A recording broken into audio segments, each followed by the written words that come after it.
बाद हम हमारी भैंसों के लिए चारा भरने गए और हमारी गाड़ी में वहाँ पर फंस गई और हम सब मुसीबत में पड़ गए।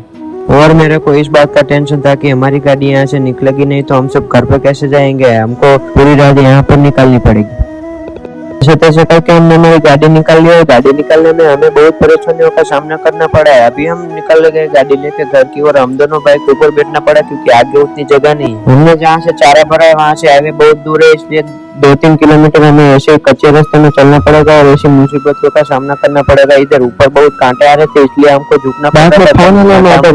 पहुंच गए हाईवे पर और अभी हम निकल चुके हैं घर की तरफ। अब देखते हैं कितनी देर में घर पे पहुंच जाए। टाइम रहेगा तो अभी खाली करनी पड़ेगी वरना गाड़ी सुबह खाली करेंगे।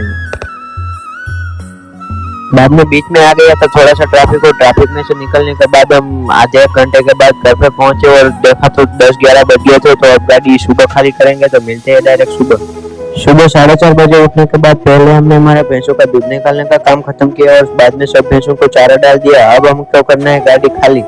गाड़ी खाली होने के बाद में हमने तुरंत हमारा सब चारा तिरपाल से ढक दिया क्योंकि अब बारिश का मौसम आ गया और बारिश आ जाएगी तो हमारा सब चारा खराब हो जाएगा और भैंसों के लिए दूसरा चारा। तो 9 बजे में भैंसों को लेकर निकल गया तालाब की ओर क्योंकि भैंसों का थोड़ा देर हो गया था। हम चारा खाली कर रहे थे और भैंसों को पानी पिलाने में बहुत देर हो गई, इसलिए अभी मैं भैंसों को लेकर जा रहा हूँ पानी पिलाने के लिए तालाब की ओर। बाद में मैं भैंसों को तालाब में बिठा के आ गया घर पे। 4 बजे हमने मेरी सब भैंसों को घर पे ले लिया और धूप की वजह से हमारी सब भैंसें छांव में खड़े रह गए और अब हमें सब भैंसों को पशुआहार देने और मिलते हैं दूसरे वीडियो में। मेरा वीडियो आप सभी को कैसा लगा जरा कमेंट में बताओ।